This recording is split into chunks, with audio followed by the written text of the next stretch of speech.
नमस्कार, मैं अनामिका। चलिए नजर डालते हैं आज की 20 बड़ी खबरों पर। अमेरिका में कुछ सीनेटर्स ने एक नया बिल पेश किया जिसमें रूस से ऑयल खरीदने वाले देशों पर 100% तक का टैरिफ लगाने का प्रस्ताव रखा गया है। इस लिस्ट में भारत और चीन का नाम भी शामिल है। हालांकि अभी ये सिर्फ एक प्रपोजल है, कानून नहीं बना है। अगर ये बिल आगे पास होता है तो इसका असर भारत अमेरिका ट्रेड रिलेशंस पे भी पड़ सकता है। मध्य पूर्व में एक बार फिर अमेरिका और ईरान के बीच तनाव बढ़ता हुआ दिखाई दे रहा है। हाल के दिनों में दोनों देशों के बीच तीखी बयानबाजी और सुरक्षा से जुड़े घटनाक्रमों ने अंतर्राष्ट्रीय चिंता बढ़ा दी है। इस पूरे मामले पर दुनिया की नजर बनी हुई है, क्योंकि अगर हालात और बिगड़ते हैं तो इसका सीधा असर ग्लोबल ऑयल प्राइसेस, समुद्र व्यापार और पूरी दुनिया की अर्थव्यवस्था पर पड़ सकता है। भारत और ब्रिटेन के बीच लंबे समय से चल रही ट्रेड डील को अंतिम मंजूरी मिल गई है। इस समझौते के बाद कई भारतीय उत्पादों को ब्रिटेन के बाजार में बेहतर पहुंच मिलेगी, जबकि दोनों देशों के बीच व्यापार और निवेश बढ़ने की उम्मीद है। इसे भारत के लिए एक बड़ा आर्थिक कदम माना जा रहा है। एक नई रिपोर्ट के मुताबिक भारत की जीडीपी ग्रोथ रेट अब चीन से भी बेहतर बनी हुई है। जहां चीन की आर्थिक रफ्तार धीमी हुई है, वहीं भारत दुनिया की सबसे तेजी से बढ़ती अर्थव्यवस्थाओं में शामिल है। हालांकि विशेषज्ञों का कहना है कि अब सबसे बड़ी चुनौती रोजगार, निवेश और मैन्युफैक्चरिंग सेक्टर की रफ्तार बनाए रखना होगा। उड़ीसा के पुरी में भगवान जगन्नाथ की विश्व प्रसिद्ध रथ यात्रा पूरे श्रद्धा और उत्साह के साथ शुरू हो गई है। भारी बारिश के बावजूद लाखों श्रद्धालु भगवान जगन्नाथ, बलभद्र और माता सुभद्रा के दर्शन के लिए पुरी पहुंचे। बारिश ने रथ यात्रा की रफ्तार जरूर धीमी की, लेकिन भक्तों की आस्था पर इसका कोई असर नहीं पड़ा। श्रद्धालु जय जगन्नाथ के जय घोष के साथ रथ खींचते हुए नजर आए। भीड़ को देखते हुए प्रशासन ने करीब 12,000 सुरक्षा कर्मियों की तैनाती की है, जबकि ट्रैफिक, मेडिकल और आपातकालीन सेवाओं के लिए भी विशेष इंतजाम किए गए ताकि श्रद्धालुओं को किसी तरह की कोई परेशानी न हो। प्रधानमंत्री कार्यालय ने कई मंत्रालयों को उन प्रोडक्ट्स की पहचान करने को कहा है जिन्हें अभी विदेशों से आयात किया जाता है लेकिन भारत में बनाया जा सकता है। सरकार का फोकस मेक इन इंडिया को और मजबूत करना है और इंपोर्ट पर निर्भरता कम करना है। इससे आने वाले समय में मैन्युफैक्चरिंग और रोजगार को भी बढ़ावा मिल सकता है।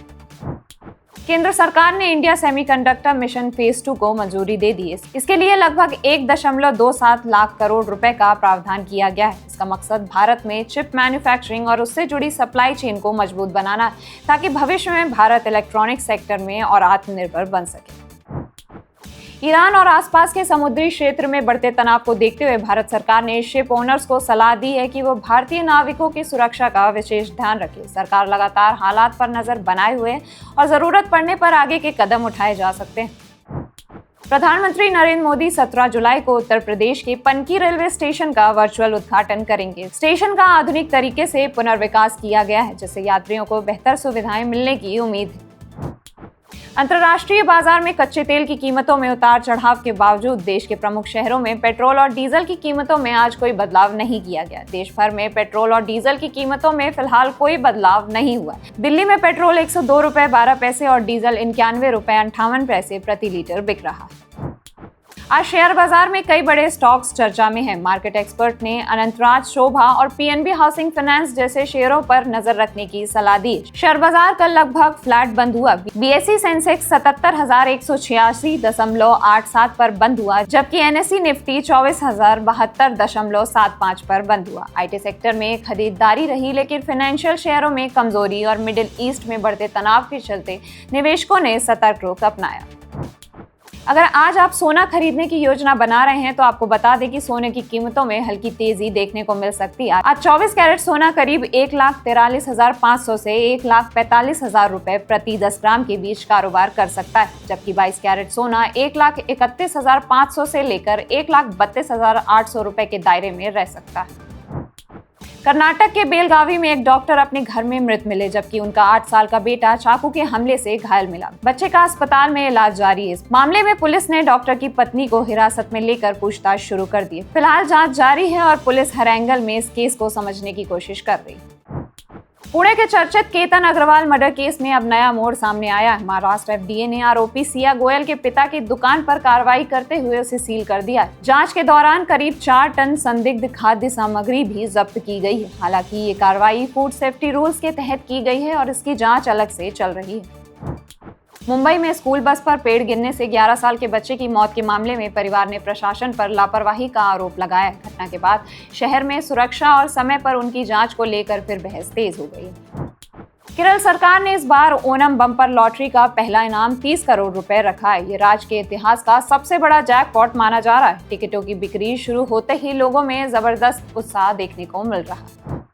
आईएमडी ने देश के कई राज्यों में अगले कुछ दिनों के लिए heavy to very heavy rainfall का अलर्ट जारी किया है। उड़ीसा, पश्चिम बंगाल, छत्तीसगढ़, बिहार और पूर्वोत्तर के कई हिस्सों में तेज बारिश की संभावना है।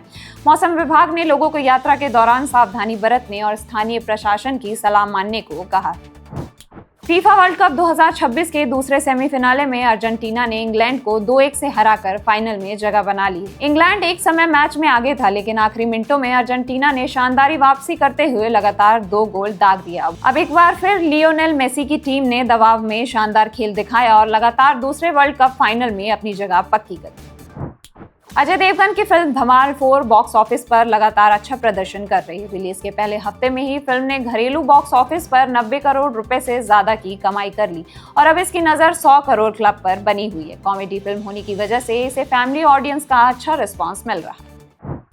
सनी देओल की अपकमिंग फिल्म बंटवारा 1947 का नया पोस्टर जारी कर दिया गया है। फिल्म 14 अगस्त को सिनेमाघरों में रिलीज होगी। पोस्टर सामने आने के बाद सोशल मीडिया पर फिल्म को लेकर काफी उत्साह देखने को मिल रहा है। आज के लिए बस इतना ही। हर सुबह 7 बजे ऐसे ही मिलेंगे देश और दुनिया की बड़ी खबरों के साथ बजरबट्टू दुनिया।